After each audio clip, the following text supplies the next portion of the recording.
Hey, everybody. I have a real pleasure for you here today. Her name is Lisa. And I found this extraordinary woman. How did you find me? Well, we can talk about that in a second. Okay, so we are, oh yeah, I remember. So guess what she did during lockdown? All this time that we've been in this crazy time, she had a seed of a dream. And she was pondering it and like, well, what if this? Well, what if that? And she just started dreaming. So it's kind of like she was playing in a way. She takes this project from just a little idea she was pondering, something she felt passionate about, and she created this incredible thing I want to show you guys, or she's going to show you, but oh my gosh. And I just thought it would inspire you guys to to really run with your own dreams, whatever it is you feel passionate about, and see how far she took it. And this is what you could be doing with your time and energy right now. It's amazing. Okay, so Lisa, how did you find me? And where did you get this idea? I mean, just let us know. How did all this happen? Oh, thanks, Amy. I actually already had the idea. That as you said, I worked on during the lockdown, and I'll talk about that in a minute. But so I had reached the completion of my project, ready to share it with someone. And, during this time, we've all had our channels that we've followed, our truthers that we followed, so to speak. And so one of those that I follow, and I'm from the United States, so I've kind of learned to get my news kind of on a worldwide platform over the last year. But so I've been following Nick Vinyamin, and you were on his show just a couple of weeks ago, and I thought, and you mentioned on his show, you said that you had been in prayer for someone to share something about a community off-grid type of thing. And I thought, oh my, that's the person I've been looking for. And so I did. I reached out to you, and you so kindly, took my information and let me talk to you about it. And now the opportunity to kind of let some other people know about it. And I'm excited. And I do have a YouTube video. It's a station that I created just for this. A little bit about me. I'm in human resources. So I've taken the last 25 years to not really have an online presence because of my occupation, and which I respect highly. And so this YouTube channel is one that I created just to put this presentation out there to be able to direct people to it. And so I'm proud of that. I made mistakes during my presentation, and I just kept going. None of us are perfect. One of my favorite sayings, I heard Newt Gingrich say it, but I think it may be more of a Socrates thing, but it's perfect is the enemy of great. So, and that's my message. We can all do great things without having the perfect plan. And we all have different talents. And, mine is not broadcasting or journalism. It's not, putting on the camo and going into dangerous situations. I can't do any of that.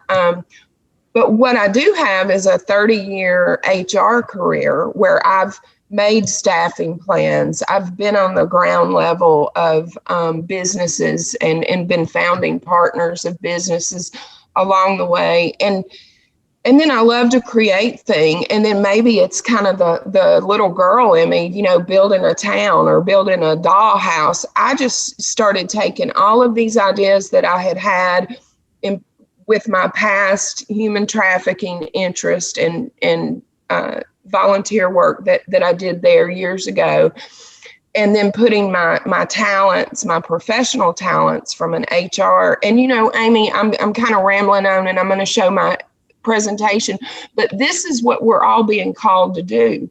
We're being called to come out on the community level. What talents do you have? And own from school board to everything. And So this is my talent. It's not much. I couldn't enter a pageant with it or set it on fire and twirl it, but this is what I can do. And I hope that it helps other people realize what they can do too. So I'm going to get started. Did you want me to share my presentation? I did. Okay. What did your husband think of all this? Was he cool about it? Was he like, what are you doing? Well, he saw the zeros, because so I've been bringing him along and what family members I can without just traumatizing and shocking people. Because again, like I say in my presentation, what I thought we were dealing with was not anything with what we're dealing with. And so, there's this shock and trauma, and I've left all of that out. Just know that I know, and I know why I'm doing it and why I'm trying to recruit people to do it.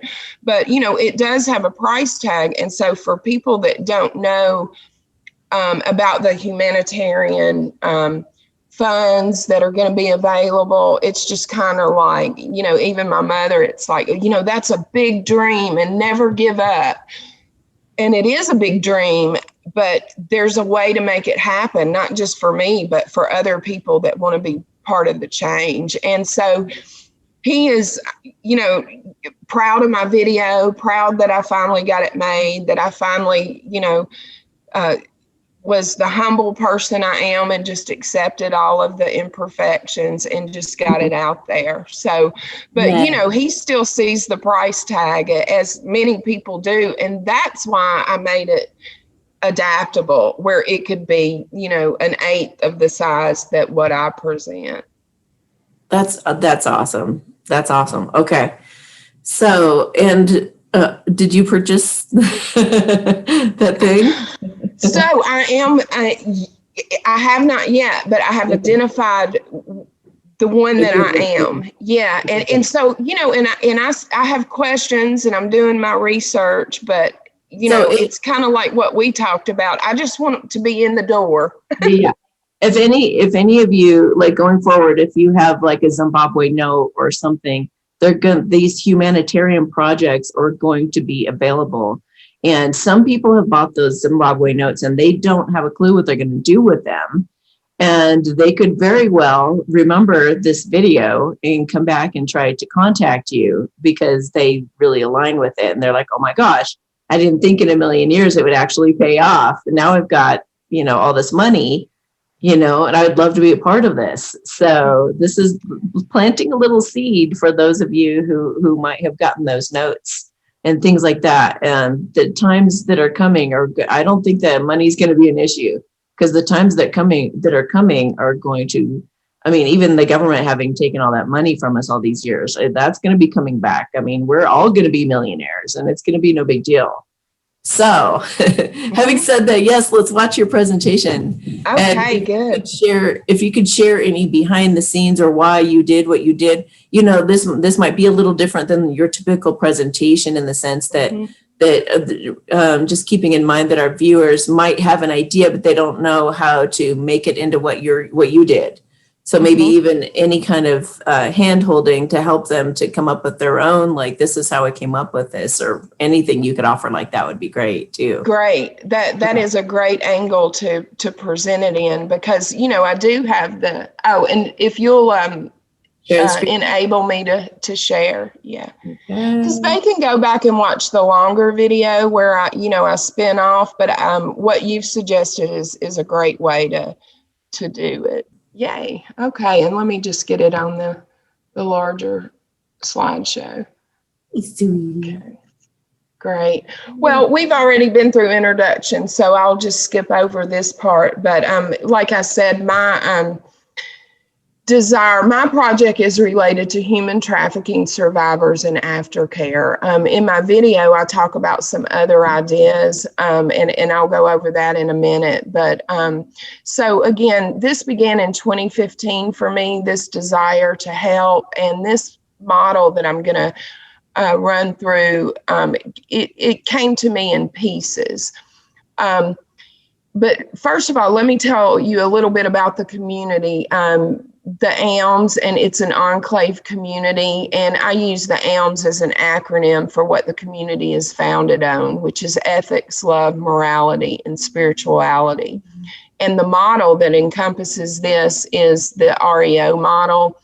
And the REO model is the acronym for residential, educational, and occupational. And that's how my model is, that I want all three of those components within the community.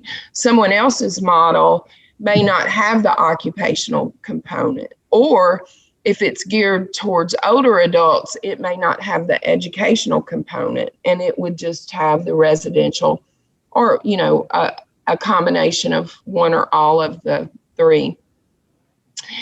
And again, this model is based on a community being able to function in a holistic, self-sustainable way that is based on like-minded individuals all sharing the common goal for themselves and for the community. Our purpose, again, is to provide long-term healing and growth, and that's what's built into my model. It's all about healing. And because of the dire way that our world has already operated, there's parts within the model that, unfortunately, I have to stop and clarify and remind people that in the new world, it's not going to be done that way. You know, we're not going to have sweatshops and child labor performing factory jobs. So that was really the essence, is to have everyone understand that it's about healing, and it's not based on bringing anything from the past world forward, that it's about growth and coming into the light. And so I'm actually fulfilling one part of my two-part mission. One part of my mission is to actually develop and create and operate this community. And I've already identified land opportunities, and I'm well on my way to making that happen.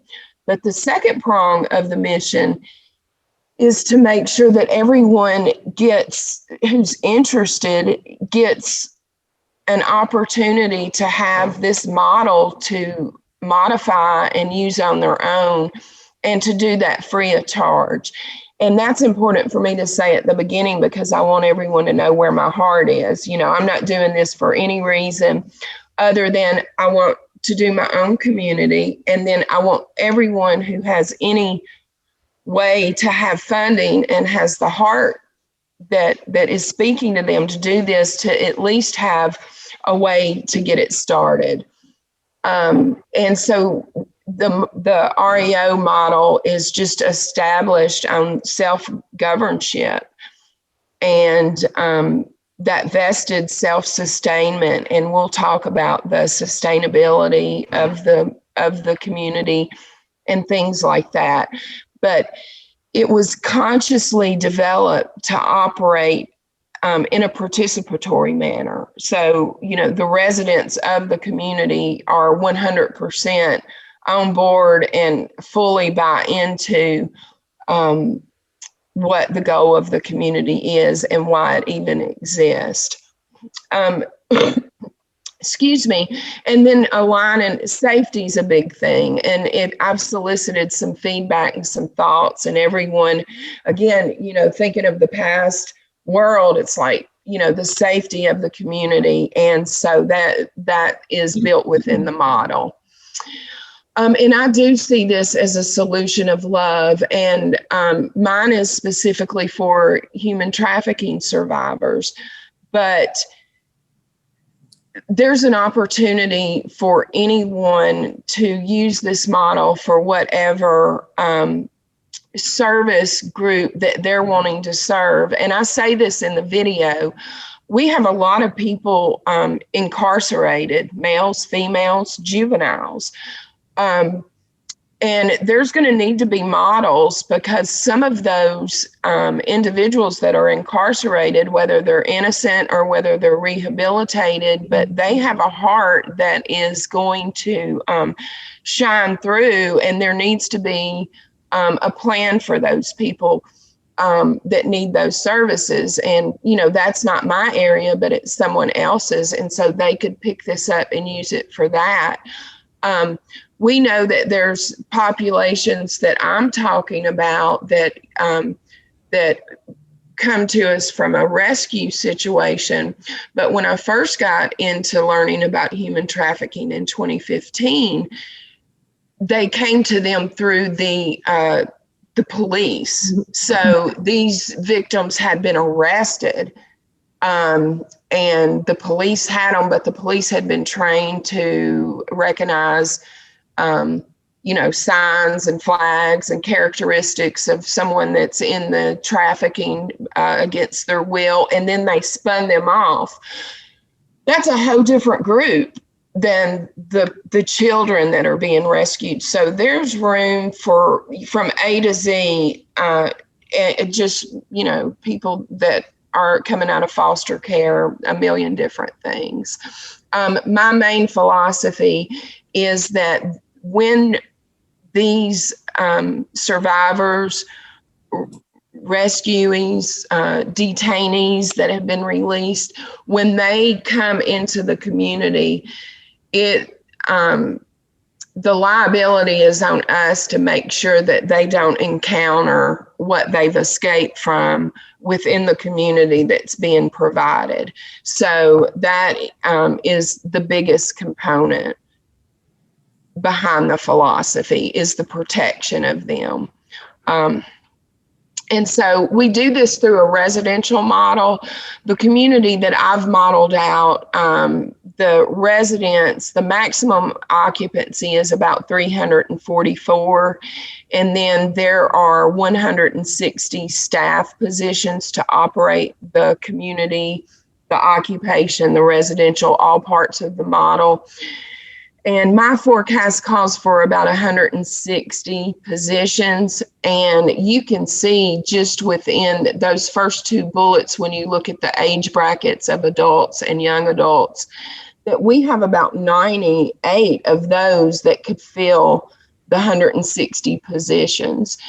So that speaks to that and the occupational model, because that's what the game is all about, is them earning, you know, having an occupation and being able to support the community and their residents. But the main thing, and the part I'm so excited about, is the custodial piece for all of the children who do not have a custodian. And so you see those in the 5 different age groups that have 24. So that's how many of those children in each of those age groups that could possibly be within the family or a different type of housing. And then the last bullet that speaks to servicing 102 custodial children, those would be the children that are in the custodian model. And I'll move ahead just a little bit.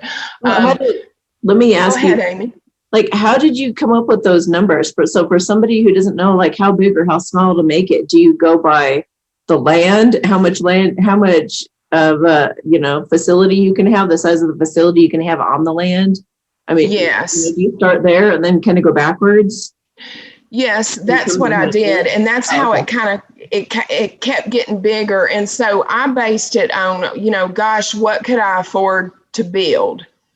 And so this is the part of the model, you know, while I know everyone appreciates, and I appreciate, you know, them letting me share my thoughts and my philosophy, the real meat of it is what they can use to apply their funding to. And so thank you for saying that, because I looked at a cost per square footage, and I just based that on $100, because, you know, it can be 87, it can be 161, but 100, knowing that that's going to change with the revaluation.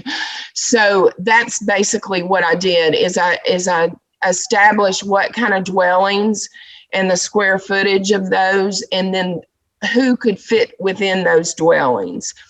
And so in the housing plan, you know, one adult and then based on 3 bedrooms. And then that's where your minimum comes in. And then I push the boundaries with maximums.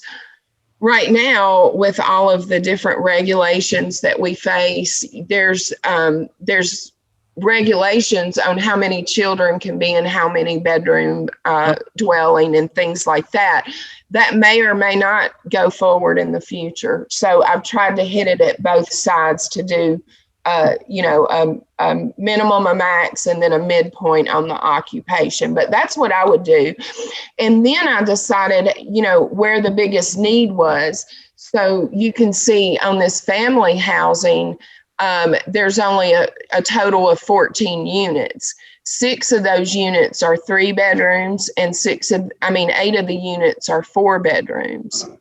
And then we say, okay, how many people can fit if all of those units were fully occupied? And then that's where I came up with the occupancy loads. And then you can see, so the group housing, in my model, it's less of a need than some of the other ones. So there's only 4 units. But wanting to get as many people in each unit, we're making those 5 bedrooms to get, you know, to use one kitchen for as many bedrooms as you can. And then that keeps down some of the building cost. And then moving to the next category, which is a really busy slide, but you can see this is where the budget has gone, not just on all aspects, the educational, the residential, and then that legal aspect to be named custodians of these children. But so we have 12 units. And, you know, it may be at the time of building that I go, you know, this is silly. I need to just make all of these 6 bedrooms and pump it up to 2,300 square feet because it, you know, it's a better business directive to do that. And so just knowing that we can modify. And again, I just put the occupancy. So, you know, I've got children here, but if this was someone speaking to a group of people coming out of some type of facilities, then, you know, it may be all adults, but they may say, you know, I only want to deal with ages 18 to 24. After that, they need to go a different direction. And then lastly is the studio, and this just recognizes the forecasted success of the program that, you know, maybe they start there in the custodial and they're, you know, a small toddler, and then they are in the group home. And now they are ready to, you know, go live in the larger town outside the community or a different state, a different country. And we help them transition to that. So these are like studio type of apartments, smaller on the square footage, and mostly for one adult. But knowing that the family housing starts at 3 bedrooms, we wouldn't want to take up a 3-bedroom family housing for one adult that only had one child. So this is flexible. It can be for a single adult transitioning out, or it could be for one guardian with one child that we didn't want to utilize a whole family housing unit for. But at this point is when they would be set up with the career liaison. And then if that's what we do, you know, this is assuming that everyone's going to work a career like we do, and that may not be the outcome, but there's the productivity. You know, their career may be getting the training that they need so that they can come back and have one of the specialized positions within the community. So when I say occupation career, it doesn't have to be like it is now, but it's that give back, that productivity, that sense of purpose. And this was just the occupancy lows. And then I go through the staffing model. And for people to see this in depth, there is that video out there. So I don't want to go through these, but just know that this model, it has the resident component that we just went through. But then it has the community component and how we staff all of this. And so this model has the staffing plan that you can modify to use as your own. And so like residential, I'm saying, those custodial children, those 102 custodial children that are going to live in the 12 units, obviously they have to have a parent, and this is someone that is going to bond that parent role. It's not just, hey, I've got custody of you. And this speaks to the staffing model, but that's kind of part two. But for the residential to operate, they're going to need 12 live-in homestead managers and then 3 on-call associates. That's, my plan. Someone else may be different. Then we get to the community, and I go into detail on this on my video, but this is all of the different areas of the community. And then within the maintenance, having a trade apprentice program to teach people life skills that pertain to the trades. And then notating that the person, I'm calling it a headmaster, other people can name it something different, but there's a CEO, so to speak. There's a president, there's a head person that has liability and responsibility of this community. And in my model, that person is required to live on the property. And then this just goes into the buildings, and you can see the square footage. Your buildings would be different, but if you can kind of forecast the amount of square footage that building would need to satisfy what your intent is, then you can add all of that and get your building cost. And this goes into greater detail. And in my video, I talk about how each one of these is geared towards healing and what it promotes within the individual. And then this is the staffing plan for the community. You saw the real brief slide for the resident. Well, this is what would need for the community. And it's a phased in approach. It's not needed all at once, and it's scalable. Your positions may be different, but this can just help guide your thought. Well, Lisa's calling for this to have, 2 medical doctors, but we're not going to do that. But we would want to have, a midwife or a nurse practitioner, and just modify it.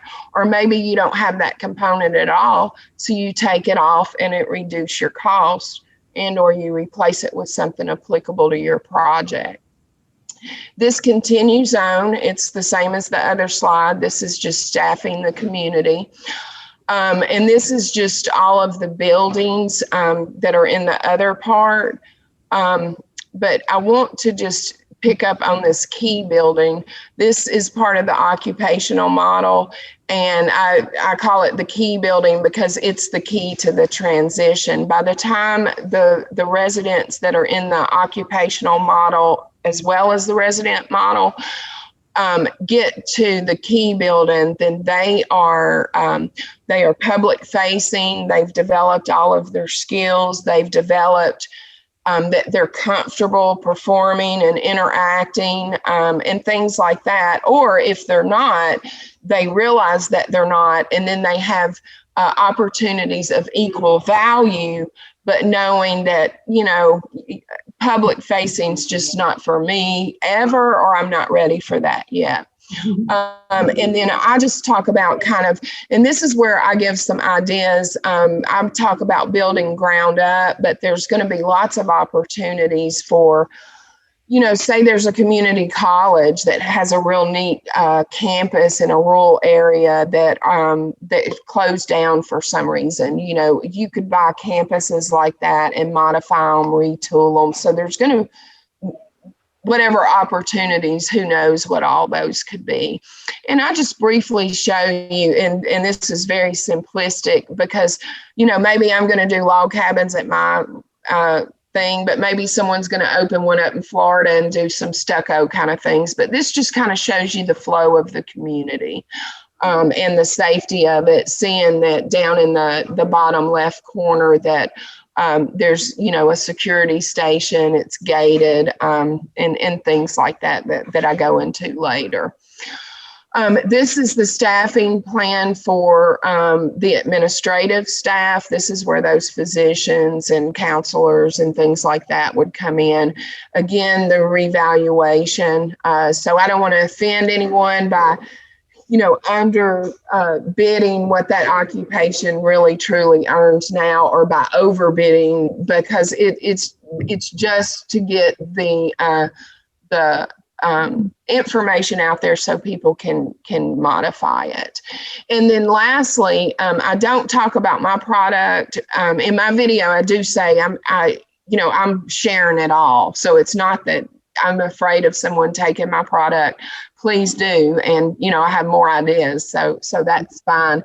But in the interest of time, I don't go into it, and I won't here. It's a real simple product, and I've got 3 or 4, but this is the staffing plan that would operate this. And before I close here and throw it back over to you, Amy, because this is an important part, and I didn't stop to speak to all of the healing that's built into this model, but in this occupation model, I really picture it almost from dark to light. The back of the house positions, they don't answer phones, they don't engage, they're just learning and being exposed to things and skills that they may have never been exposed to before. So that is a comfortability thing. Then once they get comfortable, they transition to the procurement quality middle of the house jobs, which kind of sits on the fence. It learns from the front end and shadows them doing it, and then also helps from a leadership standpoint, those that are coming in on the back, more easier jobs. And then they would eventually transition to the front, and that's where it would be in the key building.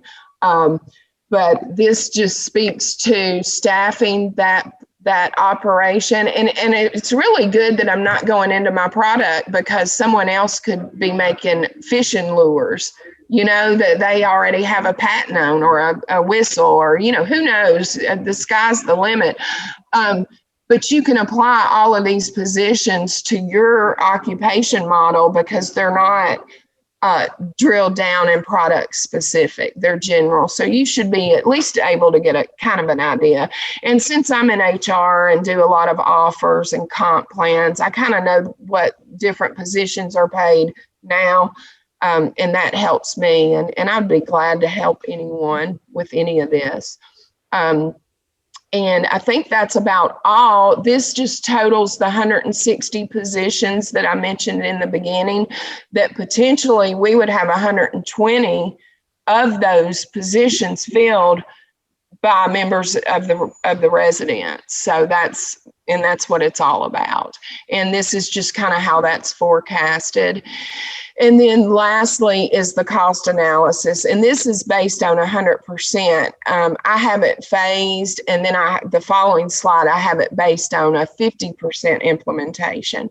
So you could come in here and say, yep, I like it, but I'm only going to do half of that. I'm going to have half the positions, half the buildings, half the occupancy, and I have a slide that would speak to that.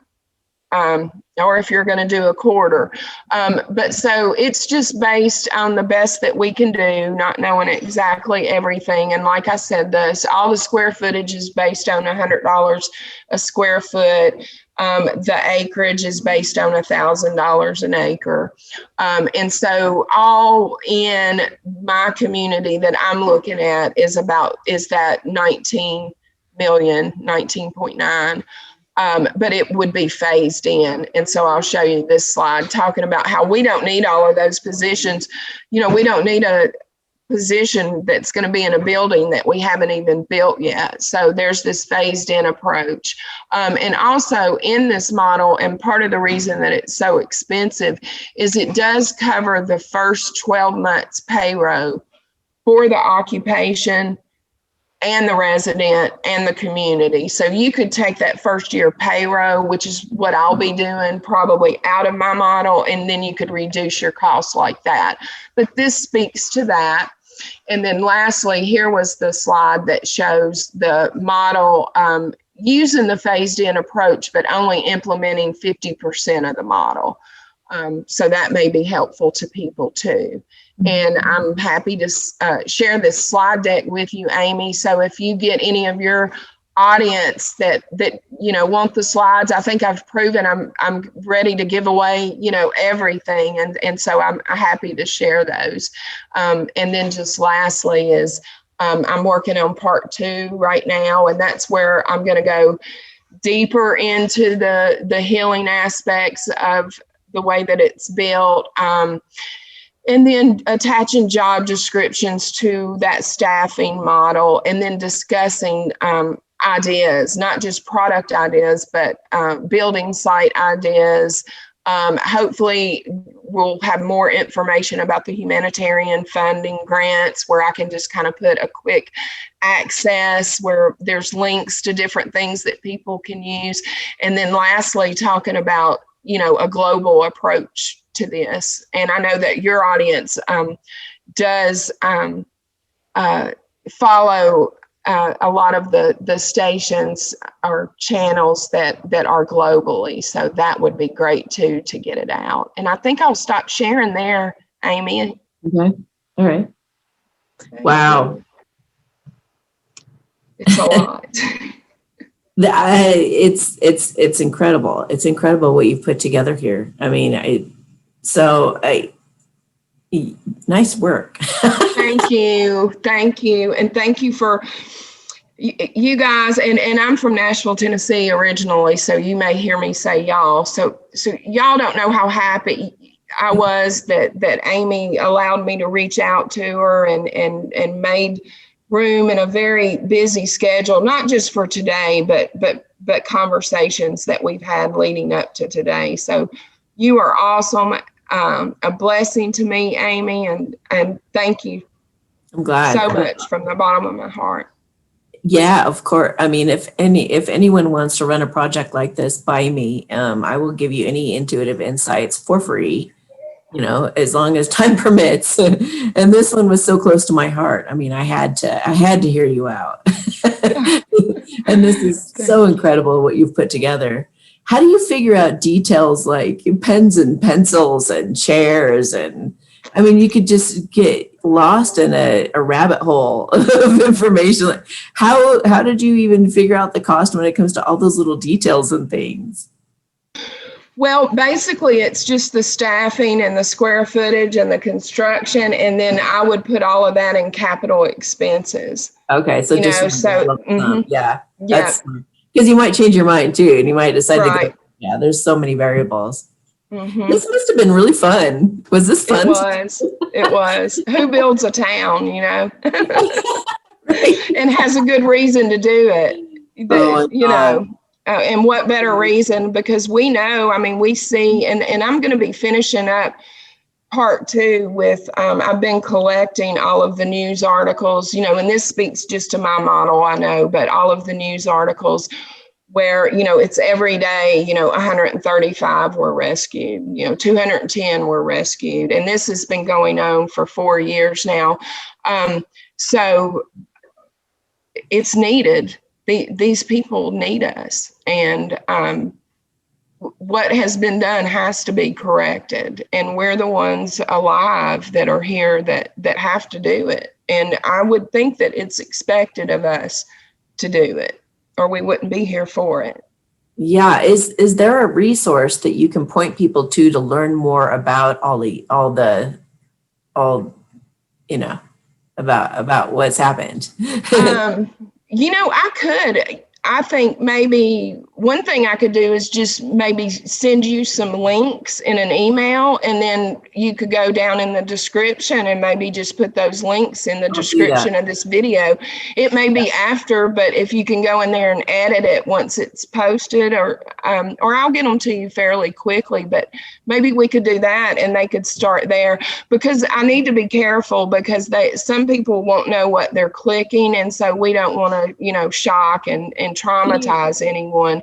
But so they'll be somewhere to start, you know, finding out information on kind of a entry level.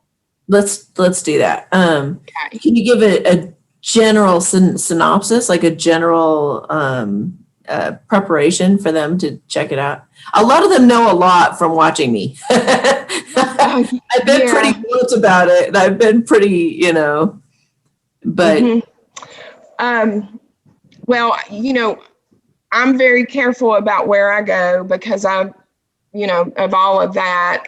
And so they've closed so much down that you almost have to follow someone on Telegram who has, you know, data warehoused, because used to people would say, check this link out, and then it would take you to a video. But all of those videos are now down. So you have to kind of go into someone's little corner to get to them. And so there are. BitChute is a good place to go searching. Yeah. Mm-hmm. And I think just so they have somewhere to go right now, if they're on Telegram, one of the channels is End Human Trafficking. And they go by EHT, End Human Trafficking. And so I would start there and just tell everyone to make sure they know what they're clicking on. And there's a great movie coming out too that's going to be talking about it. And I'll put the name down below. I'll put the name of the movie to keep an eye out for down below in the description as well. Yeah, is that the Jim is it The Sound of Freedom, I think? Yes, Sound of Freedom, thank you. Yes. Yeah, and I always say his name wrong, Jim Caviezel or something like that. Yeah. And then Tim Ballard, who is the man that he plays, and it's based on a true story. And, you know, Jim, for those that don't know, he is one of the best actors out there. He played Jesus in The Passion of the Christ. So you're talking, you know, from what I understand, he's a good guy. Yeah. So there's also Aquarius Rising Africa. Mm-hmm. That's good to take a look at if you guys want to get into the subject at all. So, all right. Thank you so much for sharing these incredible ideas and the way that you process this whole thing. It's incredible. And there are going to be many, many projects like these that are going to be sprouting up all over the place, you know, to help humanity go forward in a more harmonious way as we take the nefarious system down and, you know, start healing humanity, healing the earth, and taking it to a better place. So thank you for your contribution to that. Thank you for coming up with this and sharing it with us and everything. It's just thank you. Thank you, Amy. All right. Well, you have a beautiful day, and we'll get those links and put them below for you guys to look into this further, all the things we've talked about. So, all right. Have a beautiful day, guys, and we'll talk to you another time. Bye. Bye-bye. Thank you. If you enjoyed this video, please like, share, and subscribe to my channel.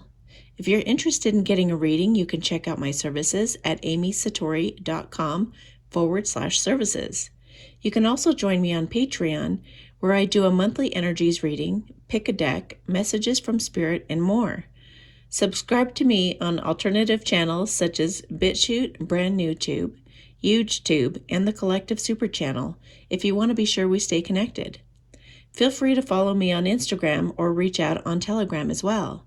If you're interested in some great health boosting products I'm a huge fan of, please enter the URL below in your browser for more information. Also, Check for the latest updates in the description of my videos as I try to keep them up to date. Thank you so much and have yourself a beautiful day.